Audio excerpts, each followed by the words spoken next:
Hello বন্ধুরা, আসসালামু আলাইকুম। আবার একটা ভিডিও নিয়ে আসছি আপনাদের সামনে। প্যান্ট কাট সিলোয়ার কীভাবে সেলাইতে হয় এটা আপনাদের দেখাচ্ছি। এই যে আপনার এটা হলো দুইটা পার্ট, আপনার সহজে ভিতরে সেলাইতে পারবেন।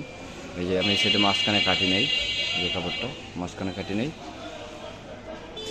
এই দেখেন এটা মাঝখানে কাপড়টা, এই কাপড়টা হলো এ করে সমান রাখবেন, দুই সাইডে সমান রাখার পরে একটা সাগান দেবেন মাঝখানে একদম মিডিলে। একটা সাগান দেওয়ার পরে এই যে একদম নিচে একটা সমান করে একটা চাকান দেবেন। দেওয়ার পর দুইটা কাপড় মাঝখান দিয়ে একদম লেবেল করে নেবেন। কারো বাসায় যদি ইস্তারি থেকে ইস্তারি সমান করে নেবেন, নাহলে হাত দিয়ে বাঙ্গা দিয়ে সমান করে নেবেন। তারপর হলো মাঝখান দিয়ে শিলি দিয়ে কীভাবে আপনাদের দেখাচ্ছি, আমার ভিডিওতে সঙ্গে থাকুন। এই যে চাকান দিছি, চাকানের এই সাইডে বরাবর এই যে সাইডে সমান করে একটা পিঠ, এই যে পিঠটা পরিমাণ একটা পিঠ পরিমাণ শিলি দেন, এক সমান করে শিলিতে নেবেন। আপনার কাপড়ের সমান যাতে এক সমান থাকে।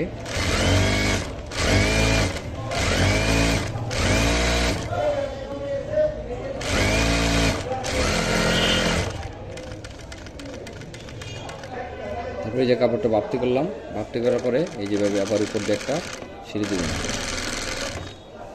এটা এই যে আপনার একটা পিঠ পরিমাণ, এই যে পিঠটা পরিমাণ এই সিলি দেবেন। এই যে একটু দূরে একটা চাপ সিলি দেবেন।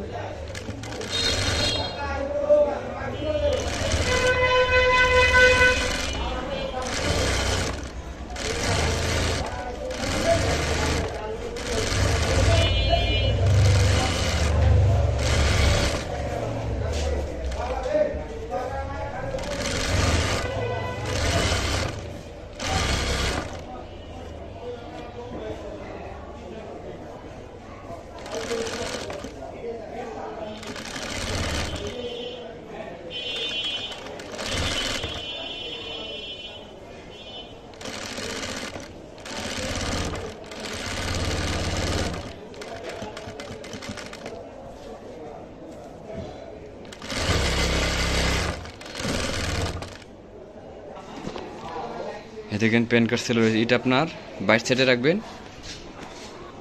আর এটা হলো ভিতর সাইডে রাখবেন। এটা যদি বাইরে রাখতে পারেন, আপনার এটা বাইরে রাখতে পারেন, এটা ভিতর রাখতে পারেন। যারা যেভাবে সুন্দর হয় আপনার এভাবে সেলাইতে পারবেন। এই যে এটা আপনার হলো ভিতর সাইড, আমি এটা ভিতর সাইডে রাখবো। আর আপনার যদি মনে করেন এটা আরও সুন্দর দেখা যায়, তাহলে এটা বাইরের সাইডে রাখবেন। তাহলে আপনার 30-20টা আরও সুন্দর হবে, যে প্যান্ট পায়জামাটা আরও সুন্দর হবে। আর যদি মনে করেন যে দুইটা সিলি বাইরে রাখতে চান